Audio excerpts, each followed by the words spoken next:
Today, I bring you a folk story, occupy the mother Jian Yin Jian Law. During the Zhengde period of the Ming Dynasty, there was a young man named Wang Erlang in Jiangnan. He married a beautiful wife named Xiaofang. Named Xiaofang, Xiaofang is not only beautiful, but also knowledgeable and virtuous, and was filial to her parents. The only drawback is that her father died of illness in his early years, leaving them to depend on each other. Xiaofang died in her youth. Although she was over 40 years old, she still has a charming charm, with fair skin, with a slender waist, and walks with a swaying gait. When the men in the village saw her, staring at Shu's butt with their eyes, and wished to swallow her in one bite. After Xiaofang got married, Shu lived alone at home. She inevitably felt lonely. The matchmaker Liu saw Shu's charm, and wanted to match them, and get some benefits. One day, Aunt Liu came to Shu's house, and said to Shu Shi, "You are so beautiful. Aren't you afraid living alone? Why don't I find you a partner?"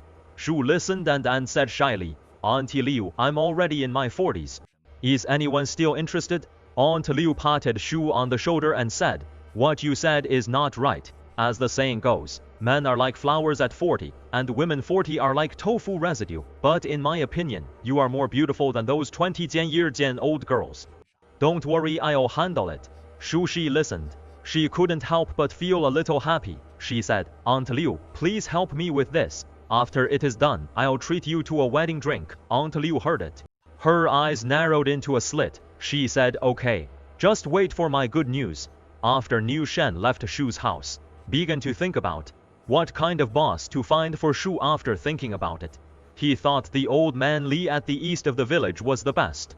Li had been widowed for many years, and had a few acres of land, and his life was okay, and he is an honest and simple man. Shu would not be bullied if she married him. After making up his mind, Aunt Liu went to Li's house, and told him about Shu Shi's situation.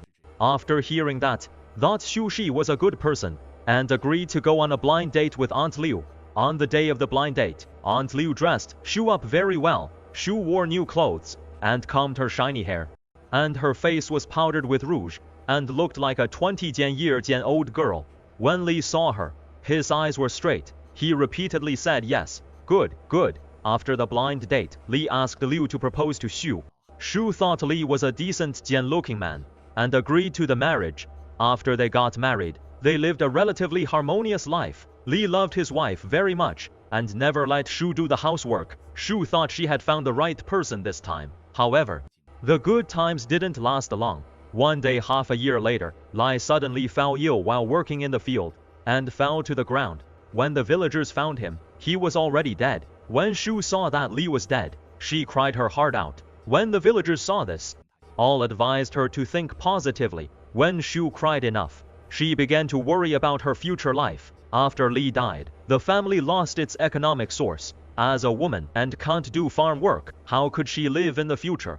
Just as Shu was worried about her future life, her son Jian Lo Wang Erlang came to her.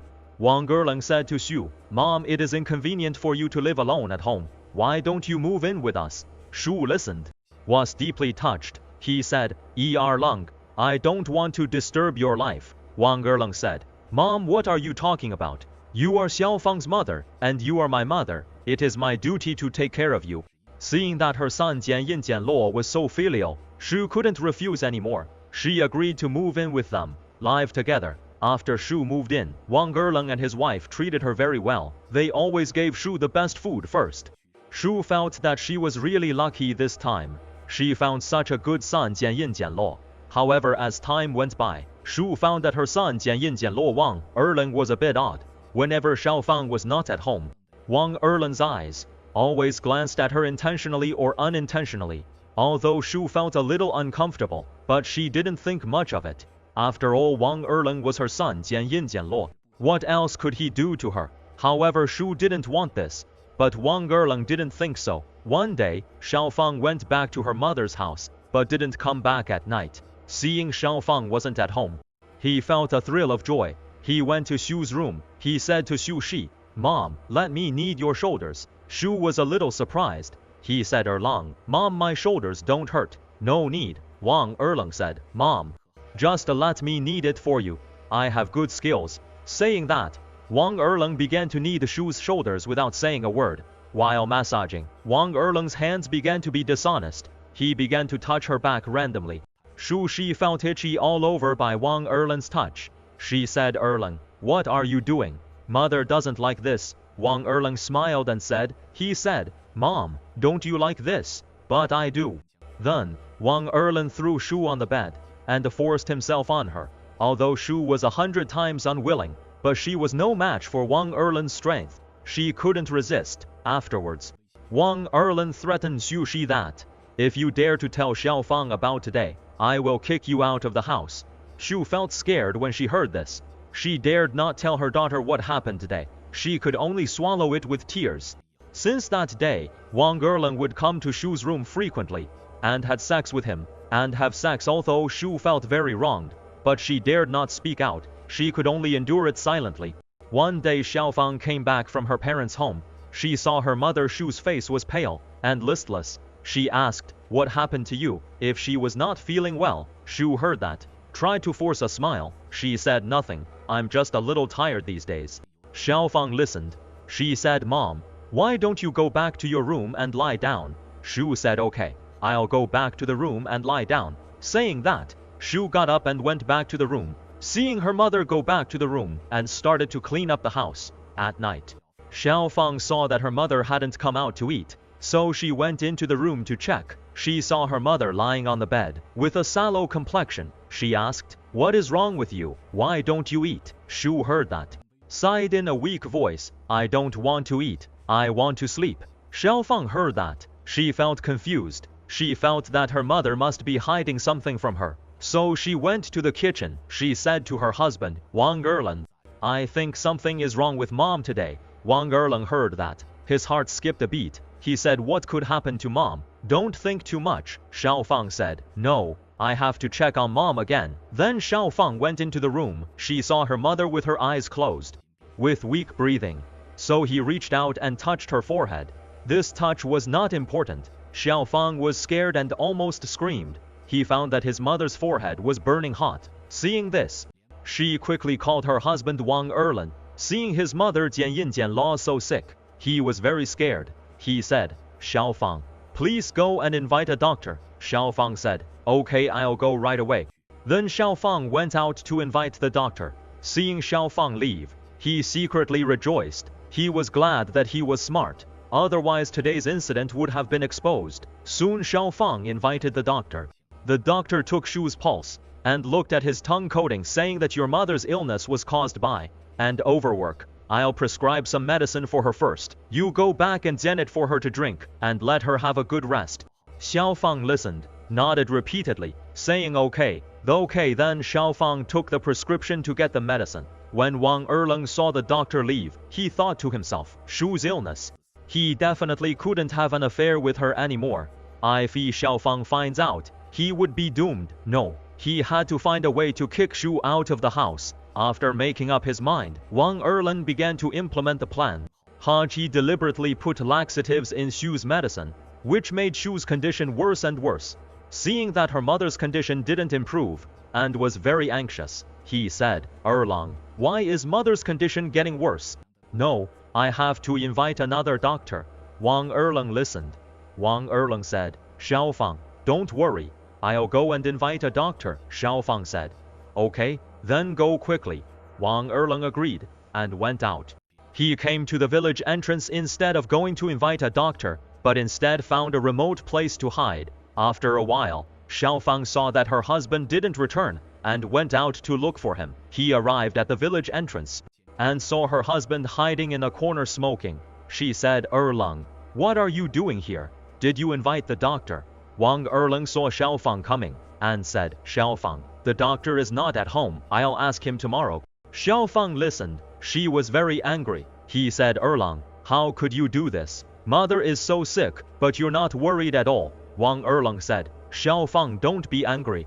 I will definitely invite the doctor tomorrow." Xiaofang heard that. She said, "Okay, I'll go back first," and then went home. He came into the room, saw her mother lying on the bed, dying, and felt very sad. He held his mother's hand and said, "You must hold on." Xiaofang stayed with her mother, and felt angry and anxious. Wang Erlang looked filial, but why did he fail at the critical moment? Shu knew it was Wang Erlang who did it, but she dared not say. In her heart was as bitter as eating coptis. She could only cry secretly. Besides Wang Erlang, after hiding for a day, he returned home. He pretended to be anxious and said that the doctor couldn't help, although Xiaofang was angry.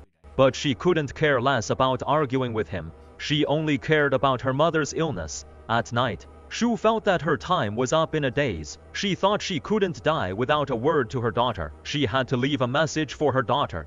So she struggled to support her weak body, called Xiaofang to the bedside. She whispered, "Fanger, I'm sorry. My daughter, Mom has something to tell you. Your husband is not a good person. He did something shameful to me and put laxatives in mother's medicine. He wants to harm me." When Xiaofang heard this, widened her eyes. She couldn't believe her ears. She never thought that her loving husband could be so insane. Xiaofang decided to keep it a secret. She thought of an idea. The next day, she said to Wang Erlang, "Mother's illness seems hopeless.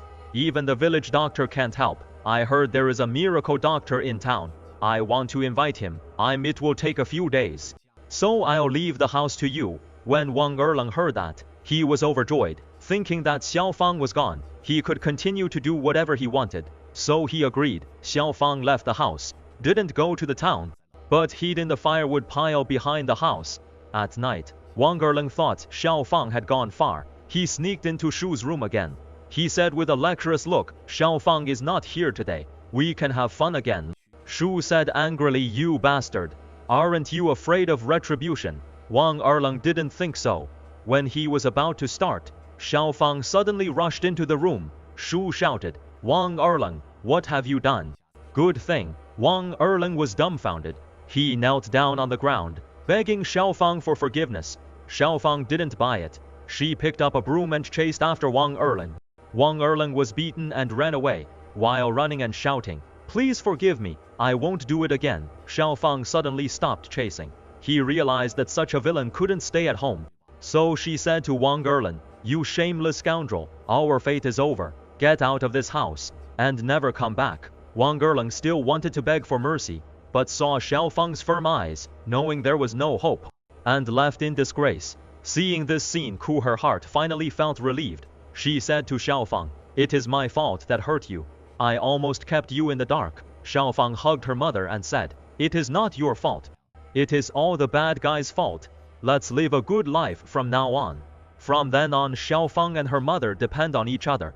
As for Wang Erlang, because of doing such a bad thing, became a pariah in the village, and was spurned by everyone.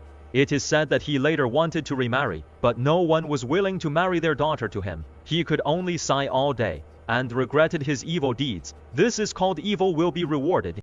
Those who have evil thoughts will eventually not have a good end. That is all for today's story.